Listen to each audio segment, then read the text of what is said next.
Aloha, I'm Alice Lolohea, and usually we'd be hosting the Pacific, but today we've got something special for you all. Half a day, I'm Johnson Raela, and we were lucky to go to Hawaii for the Festival of Pacific Arts, held every 4 years since 1972.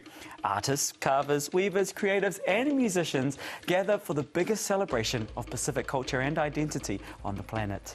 But what we also learned is that it highlights the challenges many of us still face in preserving our culture.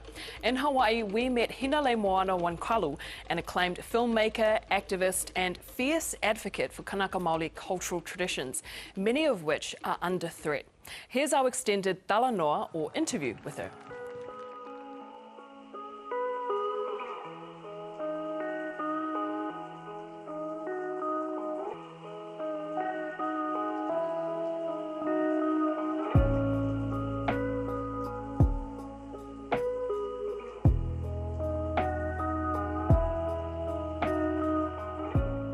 Modern Hawaiian identity is a great mix of many different things.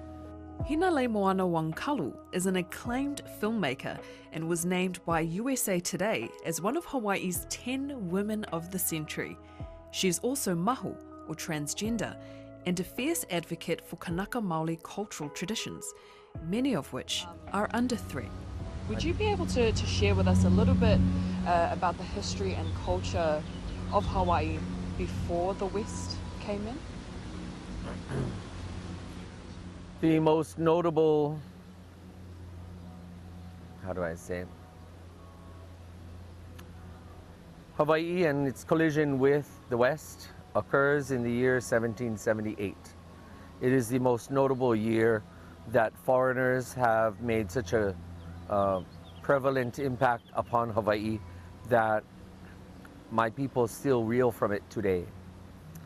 And in 1778, it was a time of strife between traditional chiefs, and Captain Cook and his crew came, and the amount of time and the kind of engage and interaction they had with our people left my people crippled, resulting in near population collapse. Hawaiians arrived here more than 1,000 years ago, but the last 200 years have been cataclysmic for the native population. As contact with the outside world increased in the 19th century, disease wrought havoc. 1820, Christian missionaries arrive. It was so very easy for our traditional chiefs to embrace the Christian God. It was felt that surely the foreign god must have some sort of cure or must have some sort of way to treat the illnesses, the maladies that were brought by their people. In 1898, after a century of population collapse and an increasing presence of foreigners, a small group of American businessmen conspired to overthrow the Hawaiian monarchy that had ruled the islands for a century. Soon after, Hawaii was integrated as a US territory. Hawaiian language and culture was then suppressed. My people received the Bible, and the foreigners received the land and walked away with it. Today, there are fewer native Hawaiians than there were pre-contact, and the vast majority have little knowledge of the Hawaiian language. But Hawaii was never the same and never stood up completely after that. By 1898, efforts were launched, and by 1900, the final blow was dealt. Hawaiian language was completely banned from being taught, from being used in a court of law, and for the next generations, 78 years, Hawaiians, my grandparents, my parents, did not have Hawaiian language. They were forced to speak English. By ethnicity, I am Hawaiian, Chinese, Portuguese, and English. And that is reflective of the different ethnicities that were brought here, obviously, after Hawaii nearly collapses and after it was felt by the foreigners that they wanted cheap imported labor. Being Kanaka is my dominant culture. The identity of me being Kanaka, it roots me, it grounds me, and it lifts me up as well. So I get to say to the world that I'm Kanaka. I'm the child of Moana and Henry, and the grandchild of Mona, John, Edith, and Henry. And the genealogy goes on. I can say that I am a child born of Oahu, but my genealogy connects to all of the islands. That is, for me, my understanding of what it truly means to be Kanaka first. There is no other identity for me. Along the world of Western thought, people have sexual identities and gender identities, but those are irrelevant to me because I'm Kanaka first. We kind of touched on it a little bit. We're alluding to it, but are you able to touch on what the modern Hawaiian identity looks like now? Most of my people, if I were just to call a spade, my people have been colonized such that many don't even recognize how American my people have become. That's not even meant to be offensive to people, it's just being blunt about it. And there's no amount of Hawaiian knowledge that can replace ancestral knowledge and ancestral spirit and mindset and heart. When we are empowered with our language, we know then the parameters of culture. So the modern Hawaiian identity is a mix of many different things. American ideology and function and concept. Hawaiian identity is often found in the material, in the tangible. It is found in what we wear. It is found by the markings we put on our body. It is found by the dance and singing that we do. But there is still a great portion missing for many of my people who don't speak our language. This is something that I know from a different perspective because I'm fortunate to have been given the ability to speak our language through my extended family from the island of Ni'ihau. Knowing how to speak our language from a native speaker perspective, I see the difference. I feel the difference. I know the thought process is different from other Hawaiians who are ethnically Kanaka, but internally, spiritually, mentally, it comes from a different place.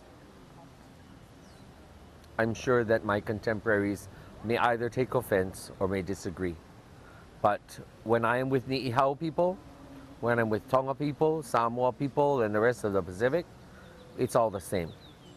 It's very different from other Hawaiians who were not given the privilege to speak our language. What are some of the challenges that Kanaka Maoli face in terms of, you know, maintaining and strengthening their connection to their culture with all this in mind? The impact of colonization had truly found success because colonization intends to either directly or indirectly steal your identity away from you. But thanks to the retention of language through efforts that have arisen from the birth of Hokulea, our traditional sailing canoe. And that canoe traveling the Pacific and giving way to festivals such as this Festival of Pacific Arts here in Hawaii 2024. It reminds us to hold on to our heritage, to celebrate who we are as a people. Hokulea gave birth to a Hawaiian cultural renaissance here in the 70s, and that's the time that I was born in 1972. So at that time, hula, our national dance, singing, chanting, it was all that we could do. The other arts, the heritage arts and understanding, such as weaving, kapa making, they all follow in suit, and there's efforts to resurrect and reinstate these bits of knowledge to their rightful place. We have carving, we have canoe making, we have traditional lashing and house building, so much more. But at the end of the day, when our people do not control our political destiny, we do not control our economics. And therefore, we are always subject to the whim and will of foreigners.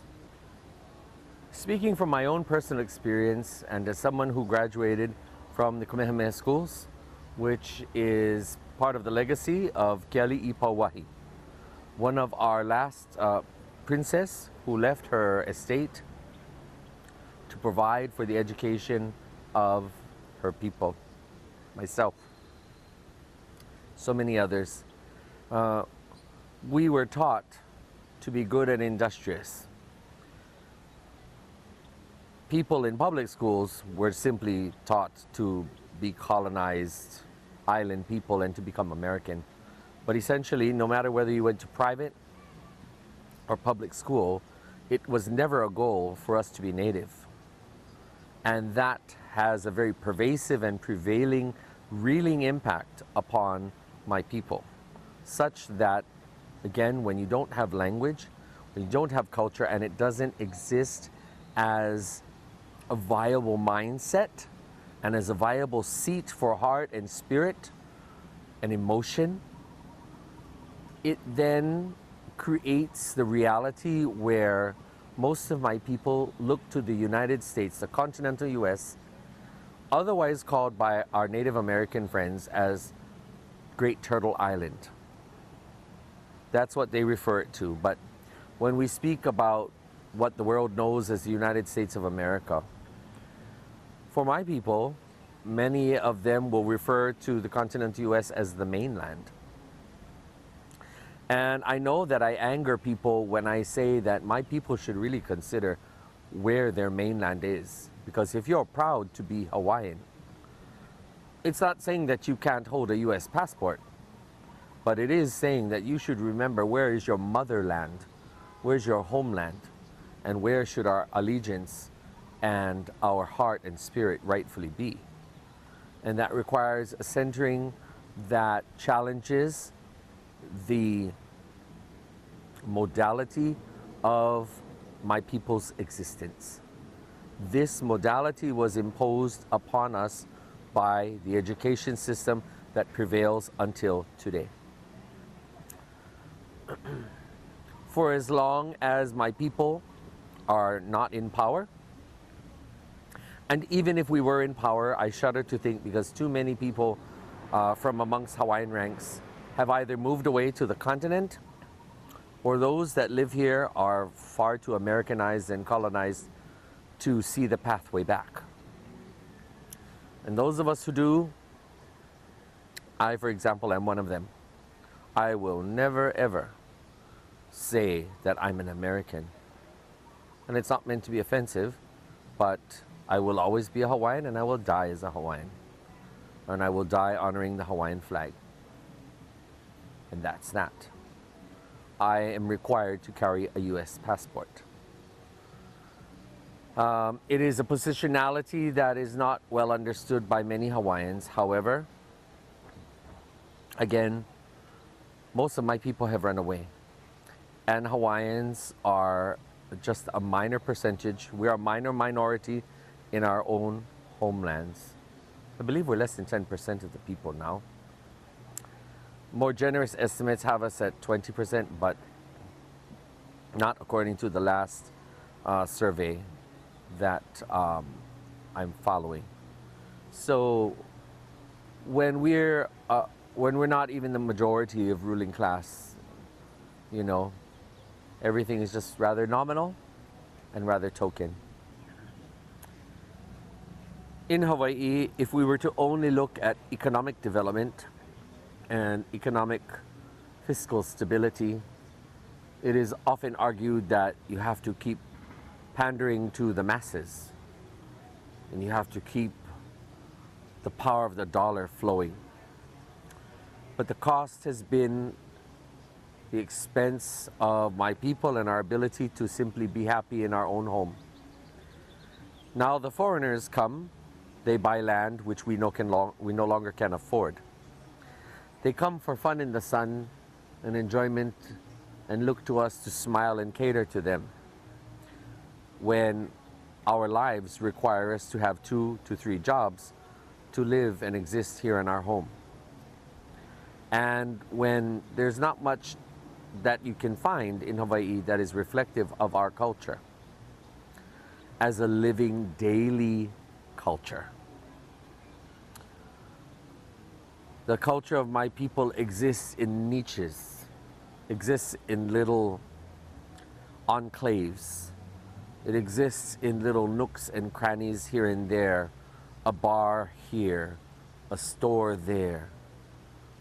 This area right here where we're sitting is some place where there is a show, a dear friend of mine and his musical troupe and a few hula dancers entertain every Friday.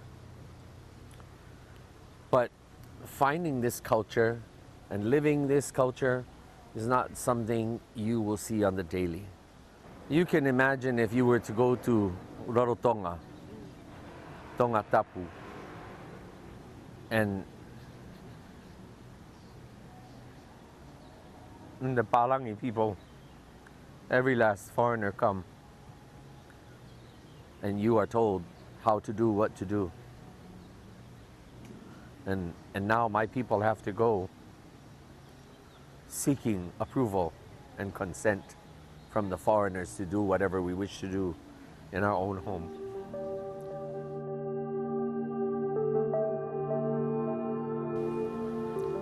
I say to the rest of the Pacific, you watch just how much you acquiesce and allow yourselves to be subjected to, for it comes at a cost. And the cost is your identity. The cost is your honor, your dignity as a people.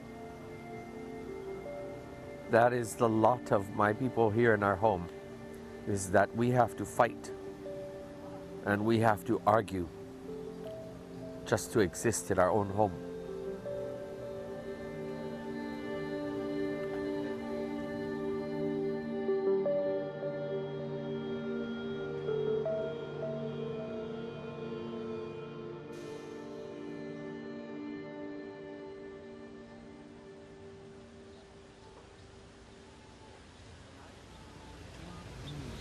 And if we look at those cultural connections, language connections with the wider Pacific, and we look to FestPAC, how important was it for Hawaii to host FestPAC this year?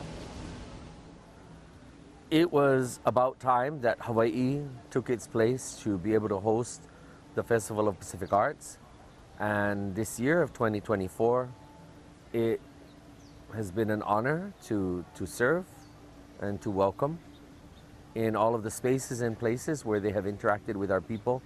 I trust that my people have shown them kindness, aloha, and done what we call ho'okipa. Ho'okipa means to welcome and to host. So I believe that I saw much of that going on during the festival.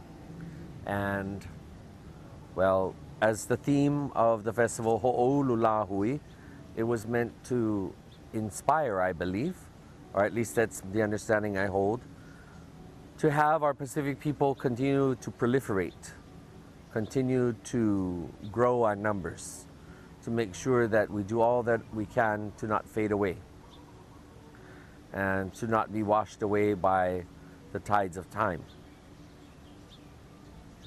This festival brought back many memories for me of being a delegate in the 5th and 6th festivals in Townsville, Australia, and in the Cook Islands, Rarotonga.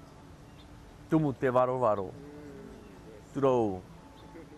Touch on, there's been lots of discussions around cultural revitalization and, passing on knowledge. But as we know, mahu, Yes. Leiping, Bapapin, across our region have been, I guess, staunch in carrying on traditions, whether that be through teaching dance, through arts and crafts and costume making and whatnot. If we look at our Mahu community, and we look across the region and we look across the Pacific and see where we've come, where are we still yet to go? There's been much advance when it comes to our Pacific Island communities in embracing the thought processes of the West. I personally do not subscribe to those understandings as my main anchor point. My world revolves around being of the Moana, and therefore my mindset has to be of the Moana. So while I have every regard and affection for those whom will claim the word queer, those whom will beam with pride for the rainbow flag and the transgender flag. When I think of the rainbow, for me, it represents the presence of divinity, the presence of ancestors, and it represents that the veil between this world and the world of the ancestors is ever close. For me, to be Mahu, here in Hawaii, the term is Mahu. It is the same, I believe, in Nukuhiva and Tahiti. Mahu, in other areas, might be considered fa'atama, or fa'afafine, fakatangata, or fakafeefine, or fakaleiti, akavaine, akatangata, takatapui. I believe that our Pacific peoples should not submit to what the West considers as queer. Because to be Mahu, unlike growing up, Mahu was taught to me to be negative. Mahu was taught to me to be derogatory and to be less than, to be inferior. However, after 52 years of life, to be Mahu is a privilege, it is a blessing, and it requires great responsibility. Because I have been given the ability to see, feel, and to know through the heart set, the mindset, and the spirit of a duality. Western-minded, Western-thinking people may not fully grasp this because their orientation is different.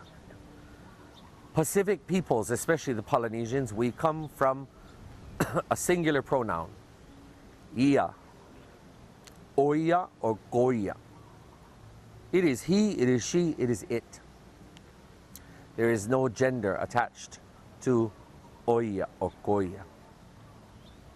With that said, it tells me that there's only certain things that one is required to have male and female.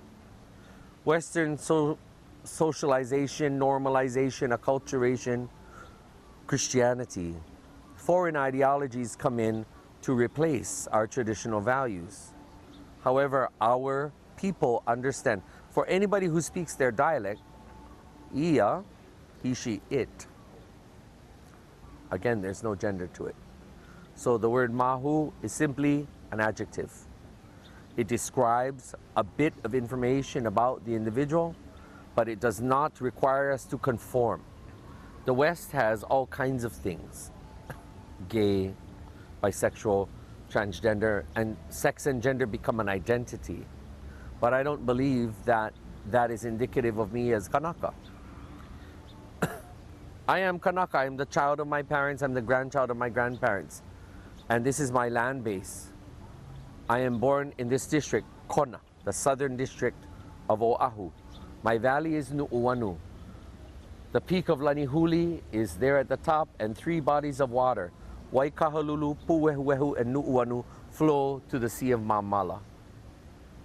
This is my identity. This is where I come from. It's the only identity I know and the only rightful one I should have. I stand shoulder to shoulder with my people. I don't stand in back of them. I don't stand just off to the side like a rubbish. I stand next to my people, shoulder to shoulder. Just as much as any kane or any wahine can serve, so can I. And where it's appropriate, if I'm the better one for the job, then I will go and do it. It has nothing to do with sex or gender. Kulana and kuleana. Kulana, your role, your rank, your status, your position, your title, your tuunga, turanga, I think. It's this place that you hold in society. If you know your place, you know your role, then you should know the kuleana, the duty, obligation, responsibility that comes with it. The only thing that requires us to know about the male and female is when you are procreating.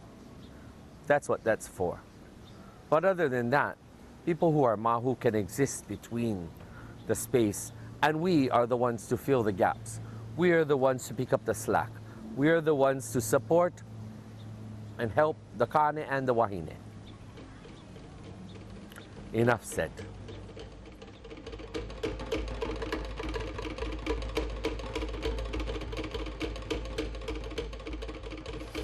For highlights on the Festival of Pacific Arts and Culture, including traditional voyaging, carving, fashion and more, you can watch our documentary Canvas of Oceans in full on ABC iView or ABC Australia's YouTube channel. Thank you for joining us. Mahalo.